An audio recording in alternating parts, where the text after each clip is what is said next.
vi esse vídeo e eu reagi a ele, falando sobre os comportamentos do menino e os comportamentos da mãe que eu estava observando ali naquela cena, né? O que acontecia, o porquê que esse menino ainda estava fazendo o que estava fazendo, né? Batendo na mãe, tocando coisas nela.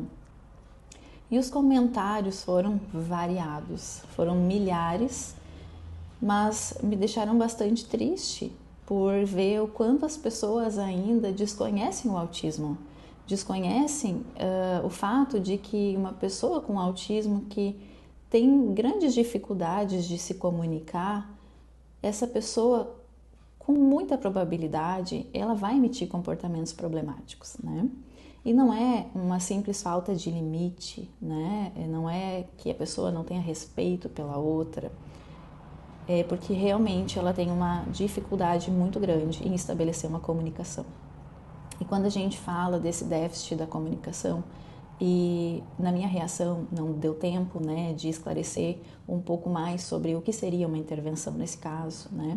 Eu quero deixar claro aqui que quando a gente recebe no consultório uma criança que tem déficit da comunicação, sendo ela com autismo ou outro transtorno, a gente precisa tratar muito rapidamente esse déficit. Por quê? Porque tem uma probabilidade muito grande de quando a gente não consegue comunicar aquilo que a gente quer, a gente começar a emitir alguns comportamentos que quando emitimos eles nos dão algumas coisas, né? Como no caso desse vídeo.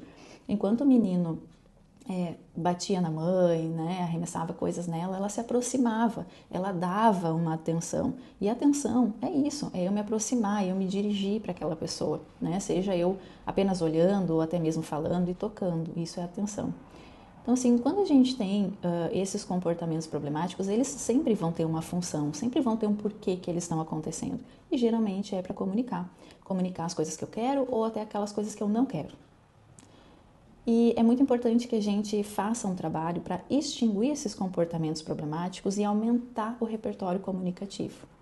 Então, dentro de um programa de análise do comportamento aplicado ao autismo, a gente vai desenvolver uma avaliação para poder entender a frequência que aquele comportamento está se apresentando, né? Quais são as variáveis que estão envolvidas nessas contingências, né, em que esses comportamentos se apresentam, ou seja, quais são os gatilhos, né? E o que mantém ainda esse comportamento acontecendo, ou seja, o que muda no ambiente desse indivíduo quando ele se comporta dessa forma, ou seja, o que ele ganha, né, fazendo o que ele faz.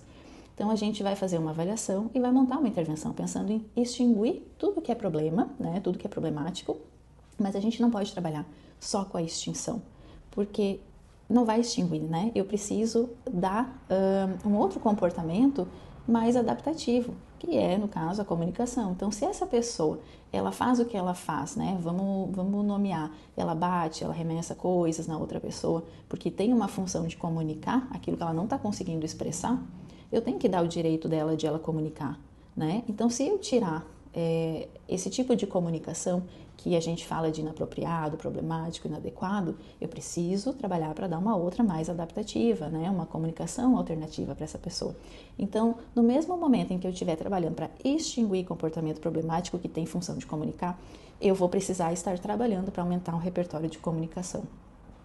Então, basicamente, é assim que a gente poderia trabalhar e deveria trabalhar para ajudar no caso dessa pessoa, desse adolescente, desse menino do vídeo.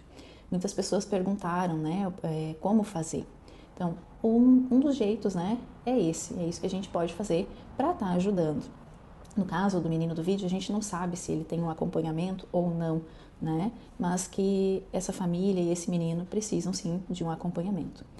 E fica aqui o meu apelo para as pessoas que quando a gente vê cenas assim, seja em vídeos na internet, ou seja até presencialmente, que a gente julgue menos, né? Porque assim, muitas mães não sabem o que fazer, né?